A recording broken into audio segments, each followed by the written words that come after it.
Halo Sobat Joker, kembali lagi bersama saya Jelas Joker yang akan mereview beberapa saham yang layak kita pantau untuk esok hari dan juga pergerakan ISG ke depannya. Sebelumnya jika teman-teman tertarik dengan ulasan saham yang saya lakukan, bisa like, comment, dan subscribe channel YouTube ini atau juga bisa bergabung di grup Telegram dan lini masa Stockbit yang linknya saya sudah sediakan di deskripsi video ini. Baik, langsung saja kita mulai review yang akan saya berikan. Di sini IHSG lagi-lagi tidak mampu menguji area all time high-nya bergerak di range harga 6.694. Dan kalau kita lihat secara besar di sini ada pola ingin meretest namun pola high-nya tidak cukup kuat ya. Dan menjadi kabar buruknya setiap dia membentuk 2 hari yang terakhir dia sudah membentuk lower low baru ya. Jika memang indeks ingin bullish, saya pikir harus membentuk higher high baru. Minimal dia break area 6.677 di hari ini atau break di high kemarin di 6.684. Jika dia membentuk lower low baru, bagi teman-teman yang memiliki emiten-emiten yang sudah profit, saya pikir bisa mengurangi posisi ya. Kenapa? Kecenderungan untuk koreksi nantinya cukup besar. Potensi koreksi bisa mencapai area 6.511 sampai 6.484. Dan kalau kita lihat dari MACD dan RSI sendiri, dari sisi akumulasi memang sudah mengalami penurunan. Jadi saya pikir bagi teman-teman yang memiliki saham yang floating profit bisa mengurangi posisi dahulu. Saham pertama yang akan saya review yaitu adalah saham BBCA. Di sini BBCA membentuk pola hammer ya. Dia ingin menutup area gapnya di 7325, namun hari ini low-nya itu di 7350. Saya pikir toleransi terkait satu tick itu bisa kita pakai. Apakah sudah layak bullish untuk BBCA? Saya pikir melihat akumulasinya sudah cukup bagus ya. Mengingat akan ada pembalikan arah, masih kita lihat bersama di esok hari.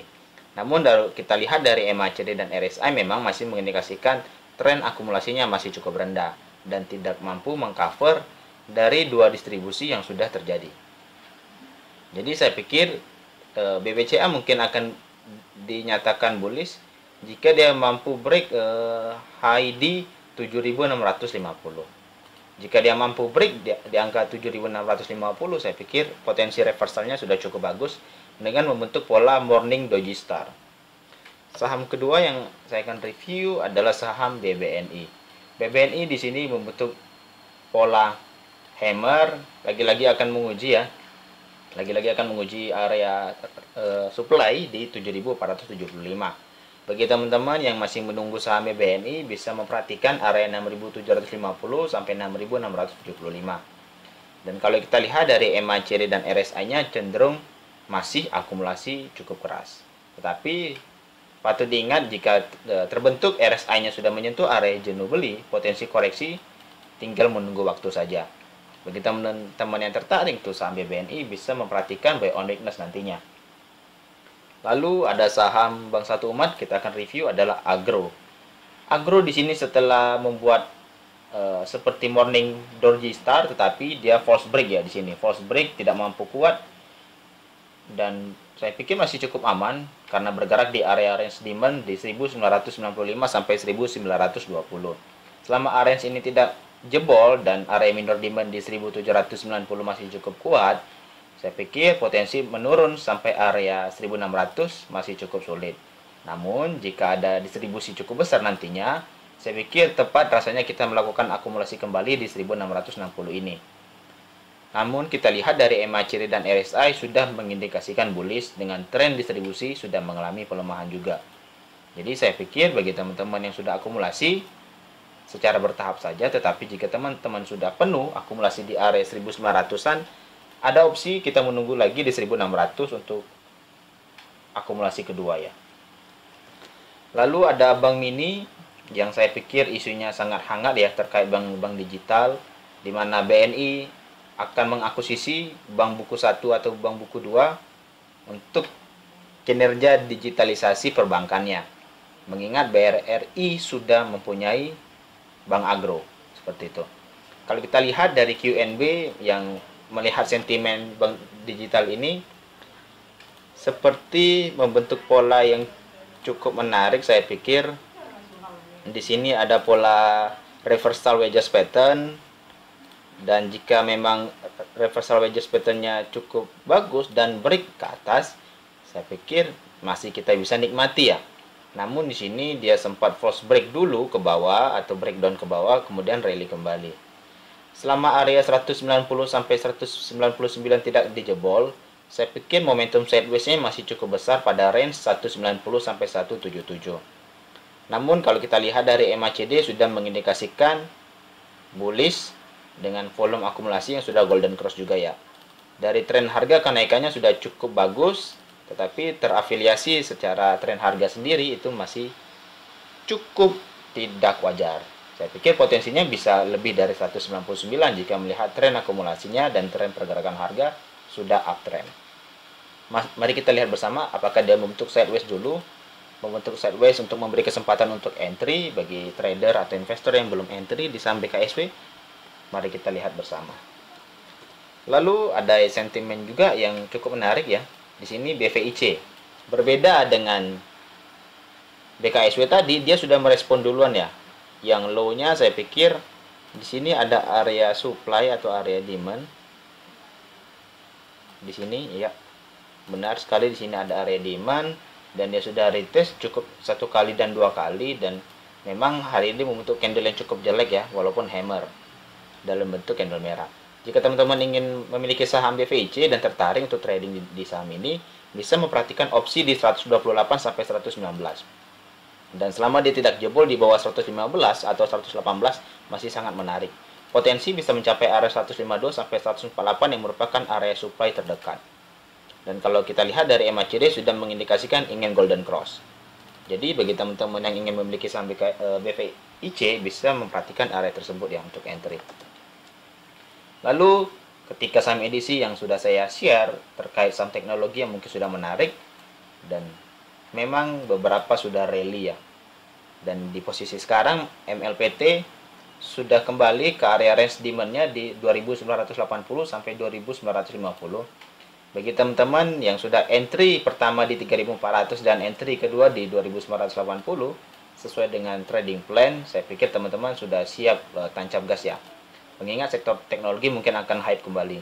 Melihat dari MACD dan RSI-nya juga sudah uptrend cukup bagus, namun memang dari sisi volume transaksi masih cukup kecil. Itu hal-hal wajar saja, mungkin masih banyak yang belum melirik.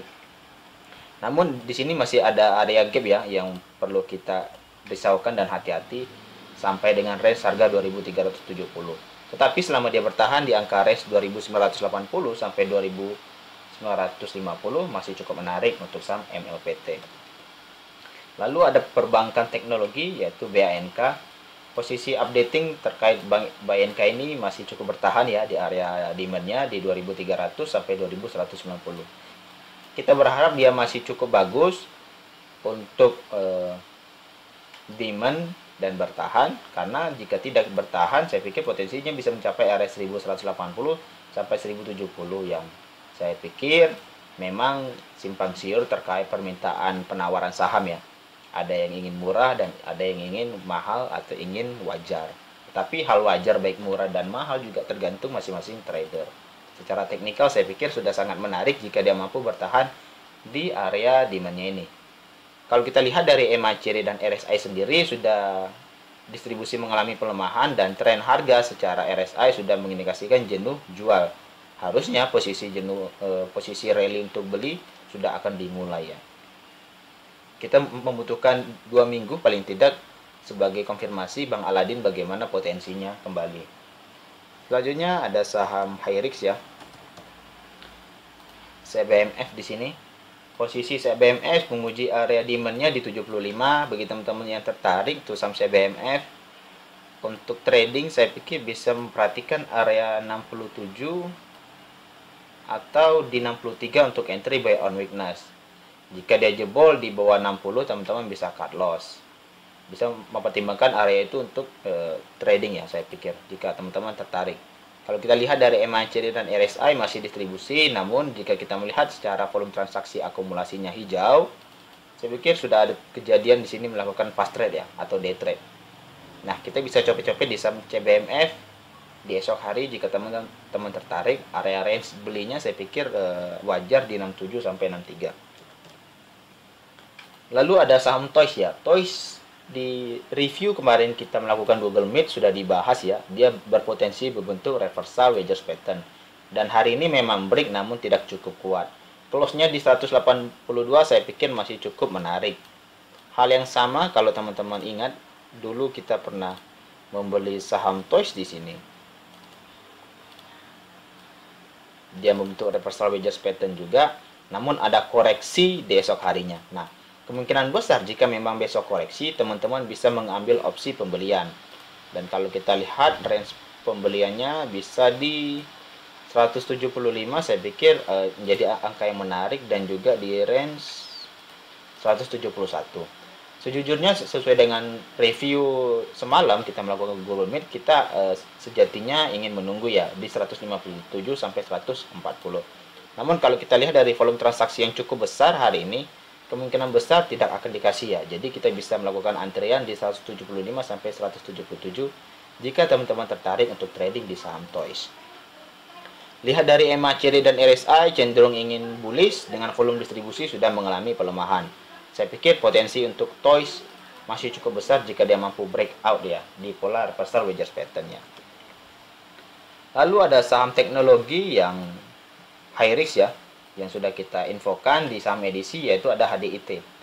HDIT kita review dan entry di 18 Oktober dan teman-teman sudah profit ya, dan hari ini memang dikasih arah.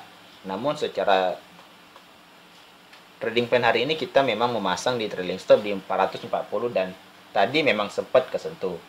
Dan posisi banyak trader mungkin dari Sobat Joko Trader itu sudah nol ya posisinya. Jika teman-teman tertarik untuk saham HDIT ini, bisa mempertimbangkan area 364 atau 354 untuk melakukan buy on weakness. Namun jika teman-teman masih memiliki saham HDIT dan belum buang, potensi saya pikir bisa mencapai area 588 dengan catatan dia akan melewati area 500 sebagai pertanda break supply ya. Karena di sini ada area retest demand sepertinya dan akan retest lagi menjadi area supply. Bisa mengambil opsi sell on strength dulu di 472 30% dan 500 ketika breakout teman-teman bisa taking profit di 588 atau range 600 70%-nya itu juga masih menarik. Jadi saya pikir bagi teman-teman yang masih hold, selamat cuan bersama dari Sobat Joko Trader, bisa hold atau memasang trailing stop, dan jika cuan teman-teman cukupkan dulu karena potensinya masih cukup besar di beberapa saham lainnya yang bisa kita temukan. Lalu yang berbarengan juga dari HDIT dan gorengan teknologi ini adalah ATIK. Nah, ATIK posisinya di sini akan mencoba break ya. Dia mencoba break hari ini di 655 namun close lagi di 635. Nah, posisi di 635 teman-teman bisa mengambil pembelian ya sesuai dengan trading plan kita. Entry di 635 sampai 630, trailing stop di 575 sampai 580 dengan taking profit bisa mencapai 785 dan 950. Dan kalau kita dilihat dari tren harga RSI dan MACD mengindikasikan posisinya sudah cukup bagus untuk uptrend dari akumulasinya secara bertahap kecil-kecil ya. Ini ada himbauan memang kita sudah melakukan pembelian secara akumulasi bertahap saja ya. Bagi teman-teman yang tertarik bisa mempertimbangkan entry untuk saham ATIK, salah satu saham teknologi ya. Selanjutnya ada saham retail yang bergerak di perdagangan ya. Ada handphone dan sekarang dia baru saja masuk ke area coffee shop ya. Di sini teman-teman yang masih memiliki saham ERA, ketika dia koreksi sehat saya pikir tidak cukup khawatir ya, selama dia mampu bertahan di atas demand 625 sampai 605 masih sangat menarik. Namun jika teman-teman tertarik tuh saham ERA bisa memperhatikan area entry ini juga untuk buy on weakness-nya. Paling tidak selama dia bertahan di 630 potensinya masih cukup besar. Kalau kita lihat area supply pertama itu bergerak di range 685 dan supply kedua itu bergerak di range 725. Apakah potensi untuk upside-nya masih cukup bagus? Saya pikir masih bisa. Kenapa? Teman-teman bisa memperhatikan saja di 630 sampai 605 untuk area entry-nya. Dan ingat, ERA ini salah satu saham emiten yang cukup lamban tetapi sangat aman potensinya saya pikir. Lalu kita akan beranjak sebentar ke saham batubara ya, yang sudah hampir koreksi beberapa hari dalam satu minggu. Adaro masih kita tunggu ya, menuju area 1595 sampai 1570. Jika dikasih, kita bisa melakukan buy on weakness, dan posisinya dia membentuk batas sideways dulu ya, untuk mempertahankan posisi masih di atas. Jika kita lihat dari MACD dan RSI sendiri, itu mengindikasikan distribusi seharusnya. Namun mungkin ada pesanan dari supirnya mengindikasikan bahwa saham Adaro jangan jatuh dulu, karena jatuh kemungkinan banyak nanti yang melakukan pembelian secara murah ya, atau menjaga posisi masih cukup bagus juga, dan dibenarkan di saham Adaro jika dia mampu membuat sideways di atas. Posisinya yang akan diuji kembali masih cukup sama ya, di 1925, taking profit bisa di 2130 dan di 2295. Lalu ada gorengan lanjutan ya, high risk juga di sini, ada GPRA. Di sini posisinya dia baru break dan membuat sideways, dan kalau kita lihat secara pola, ketika dia membuat sideways beberapa hari kemudian dia naik, dan sekarang itu sudah membuat sideways beberapa hari juga. Nah, bagi teman-teman yang tertarik tuh sama GPRA, bisa memperhatikan buy on weakness saja ya, di 77 sampai 80. Atau jika teman-teman dapat posisi di bawah 75, saya pikir sangat menarik ya.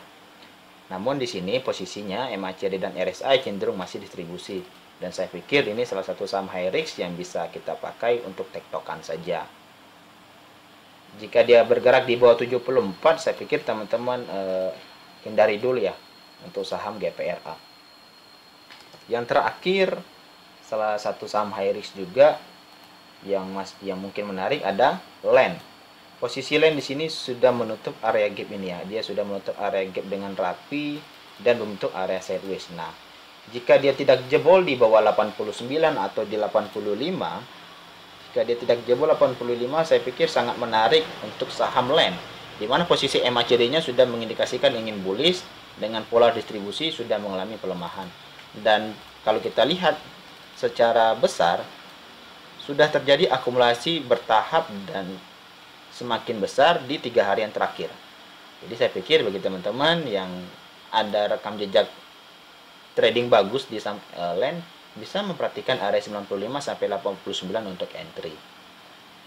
Upside-nya masih cukup bagus, yang kemungkinan besar ya paling tidak di 110 dan di 111 itu menjadi angka wajar ya untuk taking profit. Sekian dulu dengan ulasan saham yang saya lakukan. Jika teman-teman tertarik, bisa like, comment, dan subscribe channel YouTube ini, atau juga bisa bergabung di grup Telegram dan lini masa Stockbit, yang linknya saya sudah sediakan di deskripsi video ini. Saya ucapkan terima kasih.